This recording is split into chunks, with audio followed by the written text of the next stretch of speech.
appropriately bring us in to our blessing section. And Josh, I'm fascinated, bated breath, waiting to hear how you feel about this game. Yeah. I was digging this early on, man. It's very Genesis-y in all the ways I like my Genesis games to be. The graphics are fucking great, man. So again, especially for early on Sega Genesis, it's fucking great. The soundtrack is huge and dope as fuck. Like, ton of great music. And a lot of cool stages and just shit to look at. There's no arguing the amount of time put into this game. It's long. This game is long as fuck, man. It is longer than I thought, for sure. Yeah. By no means, my expectation, again, because of when this is in the Genesis timeline, and I expected Altered Beast. I expected borderline Altered Beast with ninja options. That's what I expect this to be, and just so much more than that. The multi-plane levels, like the freeway, are a fucking cool-ass idea, and I think just, so much pushing the boundaries of what you see otherwise at this time on this system. I don't think there's any other game doing that kind of thing, Yep. The boss shit we don't know what to make of it, but it is certainly interesting. It's an interesting choice. That's true. It is like it's almost like a really fucking out there artist. Like, you might not understand what I did, but it's not like anything else. I don't give a fuck how you feel about it. You know what I mean? Like, that kind of thing. Like, it's fucking intense. But there's also, of course, which I'm sure we're going to fucking dwell on a lot in this right now. Like, there's so much frustrating shit about there's so many times when I just felt bad and negative energy. I just got negative energy playing this game. And you're going to get pissed off, especially me. I definitely get pissed off playing video games, and that's part of the fucking process for sure. And I certainly am not going to, just because of that, say a game's bad. But it wasn't always just anger. It was just why? Why is that? Why? That sucks. There's so much control shit. The clunkiness and the unresponsiveness, and it's so counter to the ninja thing that that, and I don't know. I almost feel like it'd be one thing if it was a failure. You know what I mean? It's almost like if they tried to do something else and it just didn't succeed. And it didn't work, and it was bad, whatever. But I almost feel like it was deliberate to make it as slow as it was, And I don't. That was a bad choice. I think that was a really bad choice, And there's plenty of other stuff on this system from this time where that's not an issue, and I can't I can't believe on this title specifically too, because this is a flagship game for Sega at the time. This is a huge franchise for them. So already, even on the second one, it was already a big arcade thing. They already had the first one on the SMS. So and again, all these things we just listed off that are examples of them putting time and effort into it. You're not going to convince me that the controls are just fuck, that's shitty, but fuck it. You know what I mean? You can't convince me that was the case. So I feel like it was a conscious choice to make it the way it is in that regard, and that fucking sucks. The somersault stuff sucks. There's the fact that you cannot reliably do that in a game where I'm just so reliant on it is fucked. It's extra fucked. And the end of the game became such a slog. It's such a slog. That aid is so bad, man. So fucking, that maze thing is so fucking bad. And I mean, I never quit on these fucking things, and the fact that all I had to do was see that map, and I was like, no way. Yeah, I was surprised at that. But yeah. It's surprising.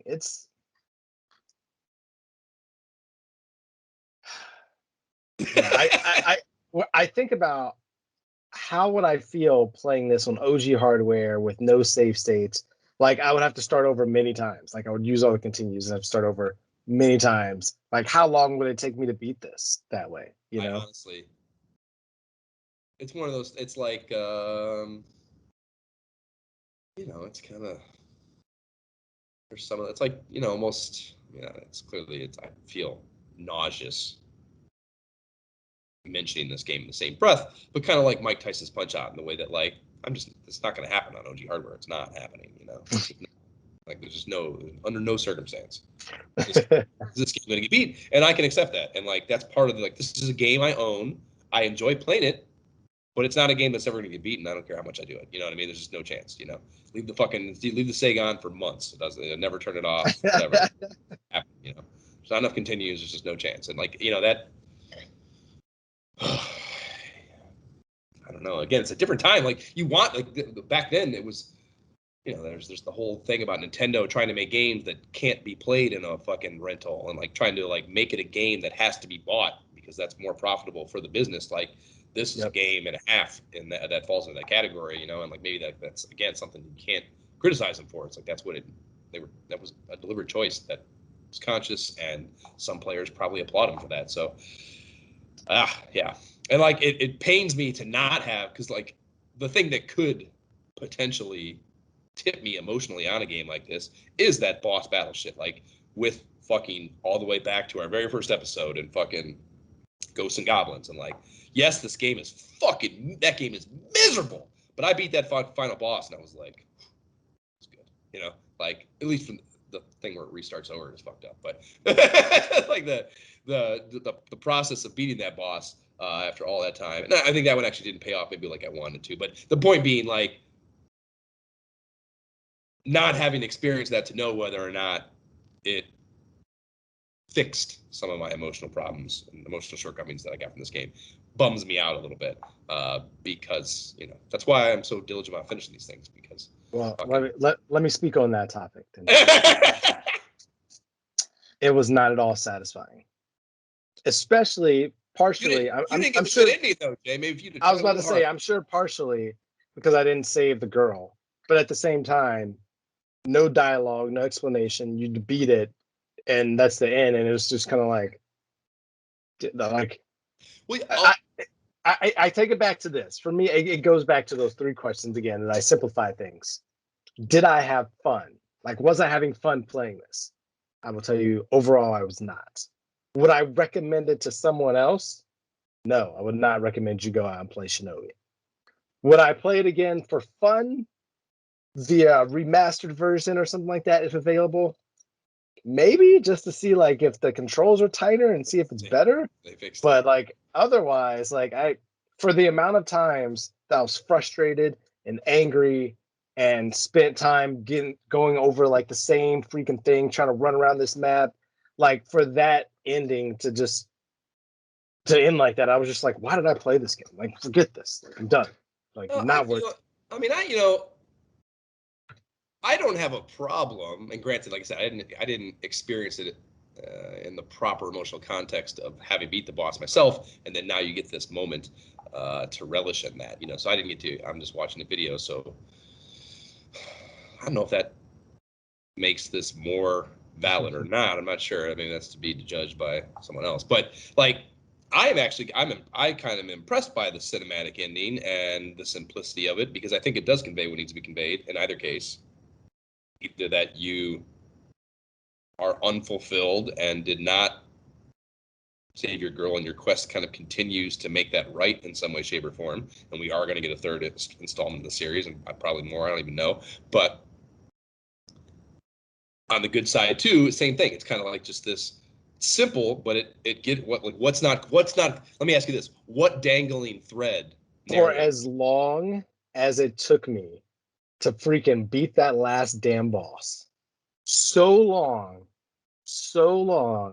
to get this like short little like here you are standing with the sun.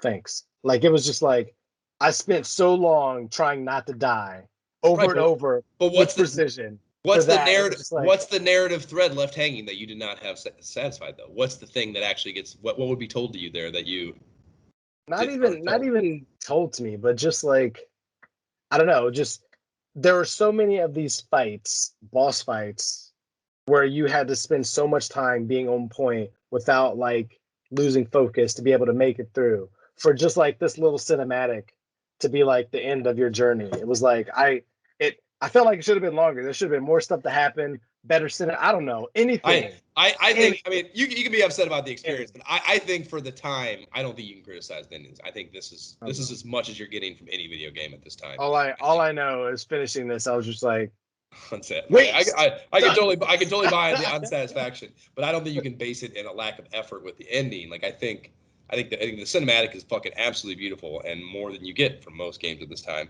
And I think it in both cases gives you some narrative closure.